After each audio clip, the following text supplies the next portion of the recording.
Hello everyone, welcome to new video. আজকের এই ভিডিওতে আমরা জানব টেস্টোস্টেরন হরমোন কী। টেস্টোস্টেরন এই নামটির সাথে আমরা সবাই কম বেশি পরিচিত, কিন্তু এই টেস্টোস্টেরন হরমোনের কাজ কী, এটা আসলে কিভাবে কাজ করে এবং প্রত্যেক জীবনে এর গুরুত্ব আমরা অনেকেই জানি না। আজকের এই ভিডিওতে আমরা আপনাদেরকে জানাবো কেন এই হরমোন আমাদের শরীরে এত গুরুত্বপূর্ণ অবদান রাখে। এক কথায় টেস্টোস্টেরনের বিস্তারিত আপনারা জানতে পারবেন আজকের এই ভিডিওতে। সো ভিডিওটি স্কিপ না করে সম্পূর্ণ ভিডিওটি দেখুন, আশা করি আপনারা উপকৃত হবেন। এখন টেস্টোস্টেরন কী এবং কোন ধরনের হরমোন? টেস্টোস্টেরন হচ্ছে একটি স্টেরয়েড হরমোন। এটাকে অ্যান্ড্রোজেনিক হরমোন বলা হয়। অ্যান্ড্রোজেন যেটা হচ্ছে মাস্কুলিন গ্রুপ, মানে পুরুষদের জন্য। চিকিৎসা বিজ্ঞানের ভাষায় টেস্টোস্টেরন হরমোন তৈরি হয় শুক্রাশয়ে। 10 থেকে 19 বছরের মধ্যে একজন পুরুষের শরীরের এই হরমোন পরিপূর্ণতা পায়। এই হরমোন পুরুষের যৌন ক্ষমতাকে সম্পূর্ণরূপে নিয়ন্ত্রণ করে থাকে এবং বাচ্চা জন্মদানের ক্ষেত্রে এটি সবচেয়ে বড় ভূমিকা পালন করে। এখন এটি কি শুধু পুরুষদের জন্যই? না, শুধু পুরুষদের জন্য এটি নয়। পুরুষদের পাশাপাশি মহিলাদের জন্য এটি খুব গুরুত্বপূর্ণ একটি হরমোন। এটি মহিলাদের তারুণ্যকে ধরে রাখে এবং একই সাথে শরীরকে সুস্থ রাখতেও কার্যকরী ভূমিকা পালন করে। বয়সের সাথে সাথে পুরুষদের শরীরে টেস্টোস্টেরনের মাত্রা কমতে থাকলেও মহিলাদের শরীরে এর মাত্রা বাড়তে থাকে।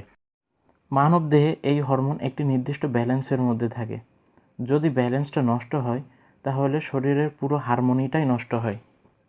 একজন পুরুষ এবং মহিলার সেক্সুয়াল যে অ্যাক্টিভিটিগুলো আছে বা সেক্স করার ইচ্ছা, এটা সম্পূর্ণটাই টেস্টোস্টেরন ড্রাইভেন। দুই পক্ষই এটা দ্বারা নিয়ন্ত্রিত। পুরুষদের ক্ষেত্রে তাদের মেন্টাল, ফিজিক্যাল হেলথ এবং পুরুষালি যে বডি শেপ, লোমশ বডি শেপ, ভয়েসের ডিপনেস, তারপর আপনি কোন ঘ্রাণটা পছন্দ করবেন, এগুলো সবই নিয়ন্ত্রণ হয় টেস্টোস্টেরনের দ্বারা।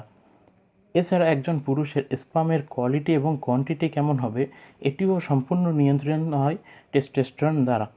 বাচ্চা জন্মদানের ক্ষেত্রে এই স্পাম খুবই বড় ভূমিকা পালন করে থাকে।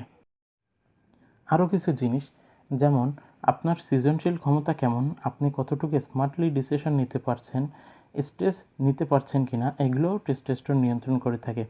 অনেকেই আছে যারা স্ট্রেসের মধ্যেও ভালো পারফরমেন্স করতে পারে, কাঙ্ক্ষিত কাজটি সম্পূর্ণ করতে পারে। আবার অনেকেই দেখা যায় যে স্ট্রেসের মধ্যে ভালো পারফরমেন্স দিতে পারে না, নিজেকে গুটিয়ে নেয়।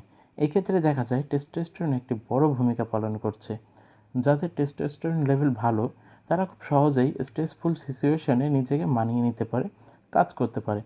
এছাড়া আমরা অনেকেই মাসল বিল্ডিং করতে চাই।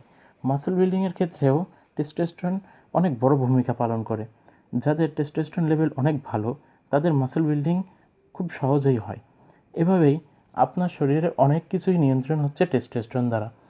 এখন একটি পুরুষের শরীরে এই হরমোন যখন কমতে শুরু করে, তখন সেটি একটি শারীরিক সমস্যা হয়ে দাঁড়ায়। এই হরমোন কমতে শুরু করলে একজন পুরুষের যৌন ক্ষমতা যেমন কমতে শুরু করে, তেমনি আরও অনেক ধরনের সমস্যা দেখা দেয়। যেমন চুল পড়ে যাওয়া, অবসাদগ্রস্ত হয়ে পড়া, পেশির ঘনত্ব কমে যাওয়া, সেক্স করার ইচ্ছা কমে যাওয়া, ডিপ্রেশন, স্মার্টলি কোনো ডিসিশন নিতে না পারা ইত্যাদি। এমন কিছু খাবার আছে যেগুলি আপনি যদি আপনার প্রতিদিনের খাদ্য তালিকায় অন্তর্ভুক্ত করেন, তাহলে আপনার শরীরের টেস্টোস্টেরনের মাত্রা বাড়াতে পারেন খুব সহজেই, যেটি নিয়ে আমরা আলোচনা করব পরবর্তী ভিডিওতে। আজকের এই ভিডিওটি এই পর্যন্তই। পরবর্তী ভিডিওর নোটিফিকেশন পেতে এখনই চ্যানেলটি সাবস্ক্রাইব করে রাখুন এবং পাশে থাকা বেল আইকনটি প্রেস করে দিন। এবং আজকের এই ভিডিওটি যদি আপনার কাছে ভালো লেগে থাকে, যদি মনে করেন নতুন কিছু জানতে পেরেছেন, তাহলে প্লিজ লাইক, কমেন্ট এবং শেয়ার করতে ভুলবেন না। কমেন্ট করে জানিয়ে দিন আপনার মন্তব্যটি এবং শেয়ার করুন আপনার প্রিয় মানুষদের সাথে। ভিডিওটি সম্পূর্ণ দেখার জন্য আপনাকে অসংখ্য ধন্যবাদ।